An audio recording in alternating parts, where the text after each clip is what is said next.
So I came into the living room the other day and I looked at my new bookcase. And I saw that these little guys were busted on 2 of the shelves because I double layered all my books. So I've managed to luckily not damage many of the books at all, because some of the larger ones sort of took the brunt, and I have a few larger books that I'm not even selling. But it did mean that I needed to reorganize the entire shelf, which I probably needed to do anyway, and it now looks a little bit more sort of presentable. There's a Tolkien down there. Got myself some Dante and Gustave Doré over here. Yeah, and I've got to reorganise. These are all my books that I don't actually sell, but are occult books, and they were on the top shelf.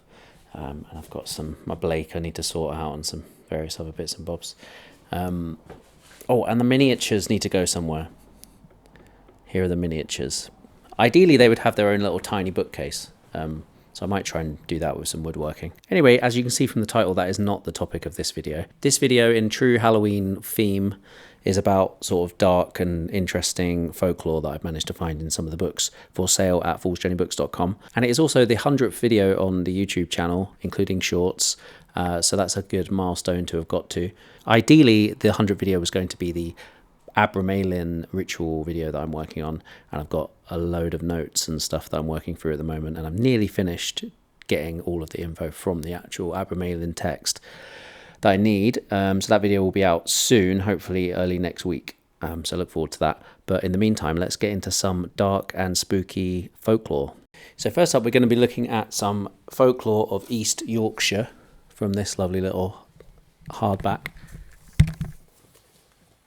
A reprint from 1973 of an 1890 book by Andrew Lang, the president of the Folklore Society. So I wanted to look at a kind of hobgoblin called a boggle, which we may remember from certain book and film series. This neighbourhood is very ghostly. Between Atwick and Skipsea there races along occasionally the headless man, mounted on a swift horse, and between Atwick and Bewholme, at the foot of the hill on which Atwick Church stands, there is a spring and pool of water, overhung by willows, haunted by the Halliwell Boggle. A boggle is an imaginary hobgoblin without any special form, causing fear or terror. The word is formed directly from the word bug, a terror. The barghest or barghest, bear ghost or bugbear, is a spectre which takes the form of a bear or black dog with large flaming eyes as big as saucers, and whose appearance is a sign of death.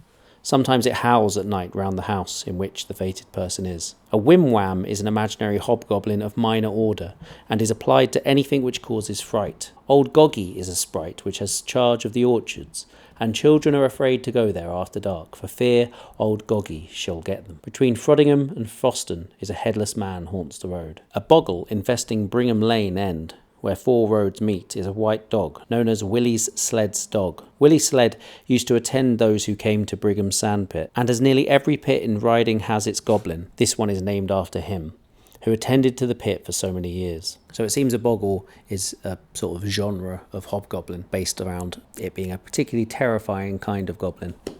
Now next up, I wanted to look in...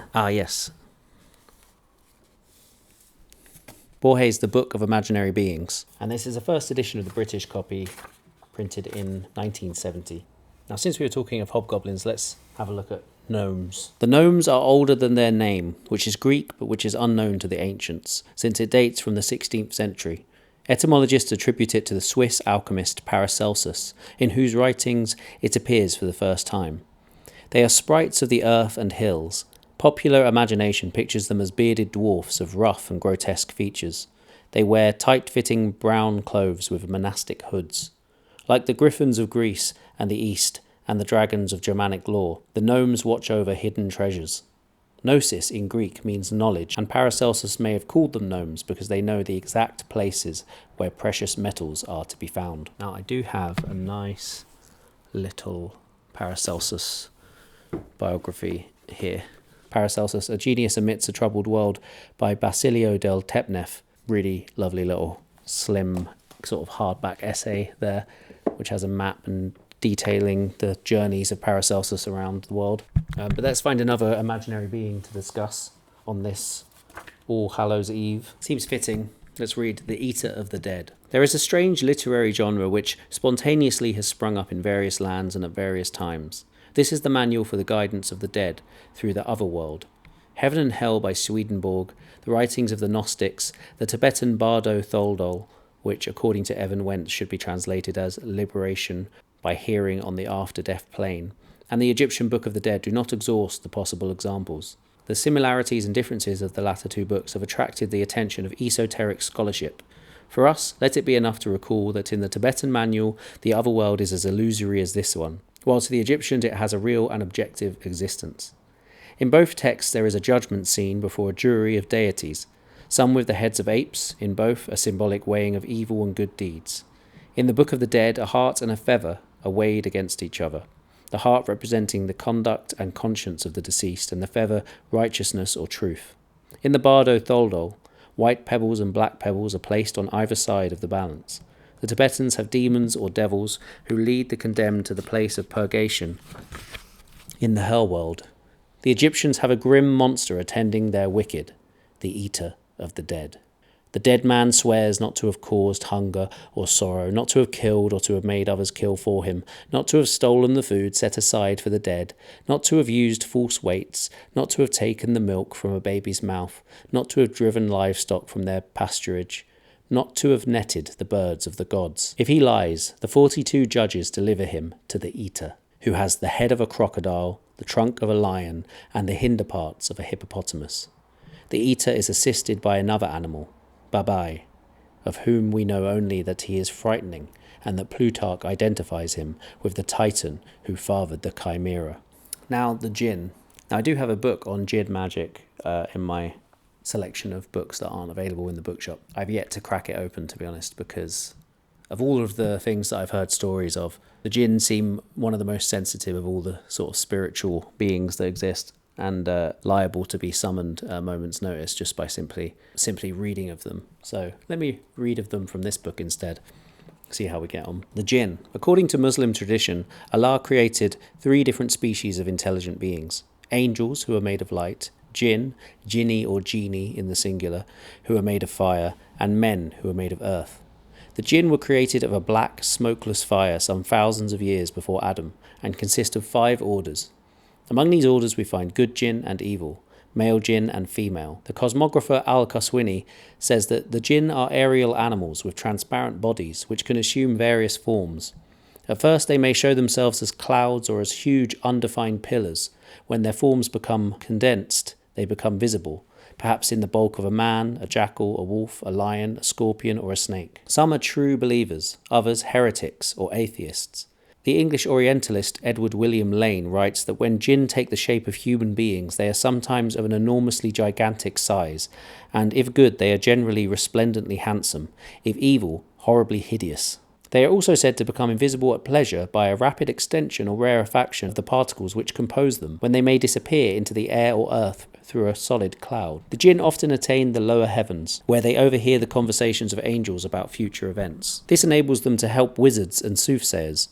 Certain scholars attribute to them the building of the pyramids, or under the orders of Solomon, the great temple of Jerusalem. The usual dwelling places of jinn are ruined houses, water cisterns, rivers, wells, crossroads, and markets. The Egyptians say that the pillar-like whirlwinds of sand raised in the desert are caused by the flight of an evil jinni. They also say that the shooting stars are arrows hurled by Allah against evil jinn. Among the acts perpetrated by these evildoers against human beings, the following are traditional: the throwing of bricks and stones at passerbys from roofs and windows, the abduction of beautiful women, the persecution of anyone who tries to live in an uninhabited house, and the pilfering of provisions. Invoking the name of Allah, the All-Merciful, the Compassionate, is usually enough to secure one against such depredations, however. The ghoul which haunts the burial grounds and feeds upon dead human bodies is thought to be an inferior order of jinn. Iblis is the father of the jinn and their chief. Burton and Noah Webster link the word jinn and the Latin genius, which is from the verb beget. An excellent book,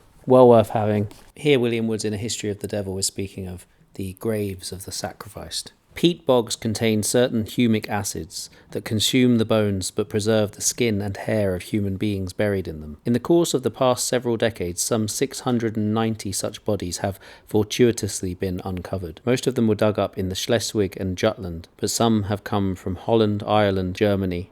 A good many date back to the Neolithic period, about 5000 BC, but others, according to the pollen analysis of the contents of their stomachs, come from the time of the early Roman Empire. Most were of sacrificial victims.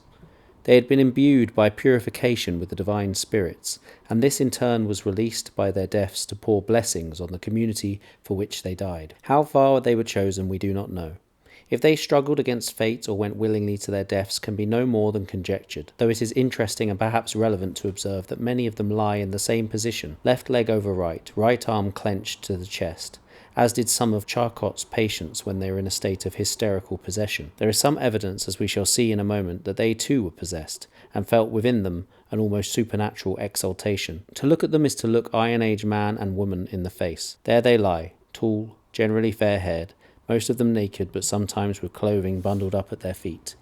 Now and then a woman will still be wearing a horn comb in her hair, or a woolen headband, or a man his leather cap, the fur side next to the skin. Their musical instruments have been found too. The lyre, the lures, the harp. Some graves, but not those of the victims, contained food for the journey. Their porridge, pork, beef, mutton, their carving knives, their cups still brown with the sediment of beer and barley wine. In one child's grave they had laid the wings of 6 jackdaws and 2 crows to help carry him to the other world. In the graves of the sacrificed there was nothing. Dead or still dying, they had simply been tumbled into the earth and left to fend for themselves, for they were no longer of any account as members of the community. They belonged to the god, had themselves become the incarnate God, and the Godhead would ensure that they became sacred and were thus without any need of material baggage. Let's once again dive into A Dictionary of Devils and Demons by Tondrio and Villeneuve. Lemurs. Souls of the dead who sometimes return to the world to reunite themselves with their bodies. Plato spoke of them in Phaedra.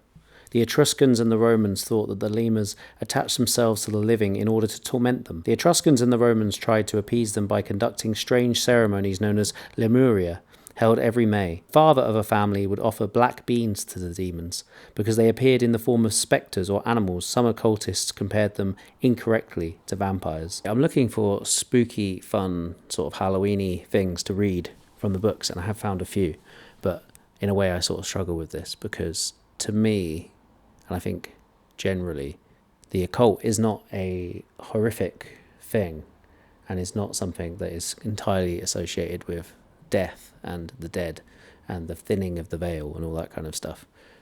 It can be about spiritual transcendency and ascendancy and sort of, journeying along that path. Although a lot of the aesthetic that first draws people to it, myself included, is that darker side. Actually, the contents of my bookshelves in the bookshop are not filled with that kind of thing, I would say. But I hope you have enjoyed the goblins and ghouls that we have discussed today, and that you pay your due respects to the wandering ghosts on All Hallows Eve, and place a carved turnip, apple or pumpkin at your window to fend off any wandering spirits.